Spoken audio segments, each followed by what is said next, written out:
কলাঙ্গন কর্তৃক বসন্ত উৎসব আয়োজন করা হয়েছে। আয়োজক আমাদের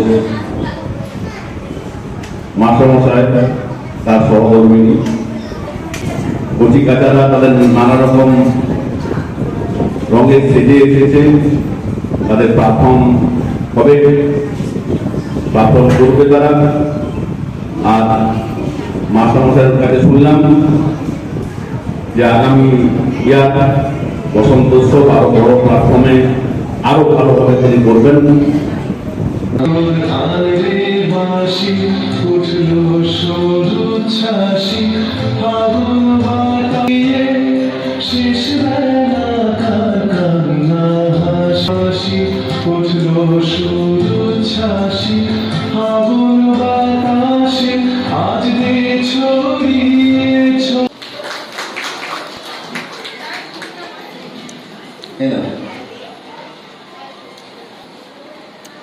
এবার থেকে শ্যামলী বন্দ্যোপাধ্যায়।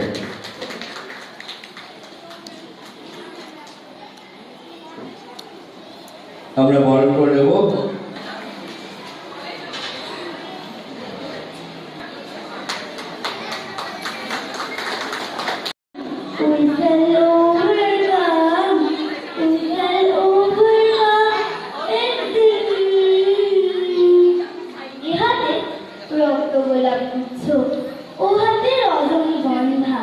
সিগনালে গাড়ি থামলেই ছুটে হেসে দিত মধুচন্দ্রা।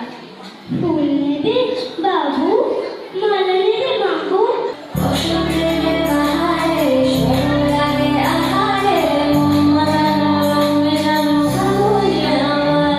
কেউ ফেলে দিয়ে গেল এঁটো কাঁটা, পাল কাটা, মাংসের হাড় আর খাওয়ার লুচি, এগুলো মাছের মাথা। মেয়েদের লাফিয়ে পড়ল 5টা মানুষ, 7টা কুকুর।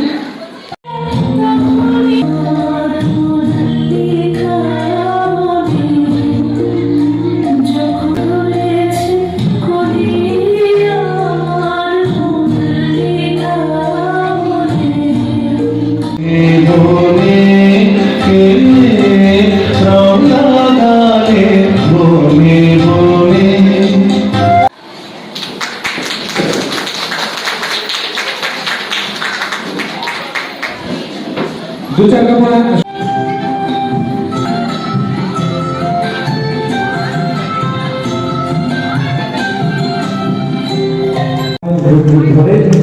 তার সঙ্গে সঙ্গে এই সমাজের বলুন যাই বলুন, সেটা কিন্তু আমাদের নবদ্বীপ তথা সারা বাংলা ছড়িয়ে গেছে। বসন্ত উৎসব বিভিন্ন রকমের নৃত্য এবং সঙ্গীত একাডেমি যারা কর্মকর্তারা আছেন তারা চেষ্টা করেন তাদের সাধ্যমতো তাদের ছাত্রছাত্রীদের নিয়ে এই বসন্ত উৎসবটাকে পালন করা হয়। সঙ্গেই আছে চিরকাল। আমার যেটা মনে হলো, যেটা সে সত্যি যে পড়াশোনার বাইরে একটা কোনো নন্দন শিল্পে যুক্ত থাকাটা খুব জরুরি। তাতে ওনার ছাত্র আমার সুযোগ উদ্ভয় ওনার কাছ থেকে শিক্ষা নেওয়ার। আমরা নিত্যদার বক্তব্য শুনবো এখন। একটু বসন্ত উৎসব শুনলি কেমন নাচ নাচ মনে হয়। সামনে মাথায় ফুল দেওয়া, সবাই নাচবে বলি আচ্ছা কাজ করে। তবে নাচ কথা তো কি আবার বলা হয় না যে দুহাত তুলে নাচি, আনন্দে দুহাত তুলে নাচি। এই আনন্দ আর এই নাচ এদের মধ্যে একটা সম্পর্ক আছে। মানে আনন্দে দুহাত তুলে নাচি, আবার নেচে আনন্দ পাই, ওই দুটো একসাথে আছে। তবে মহানন্দে আবার হাত পা ছেড়ে বেশি নাচা আর এই কলাঙ্গনের নৃত্য শেখা আকাশ পাতাল তফাৎ।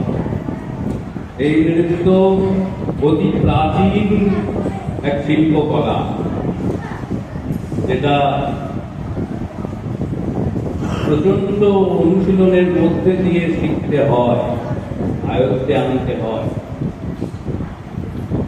তবেই সাফল্য লাভ করা যায়। তবে আমার মনে হয় যে নাচের মধ্যেও খানিকটা অভিনয় লুকিয়ে আছে। তার কারণ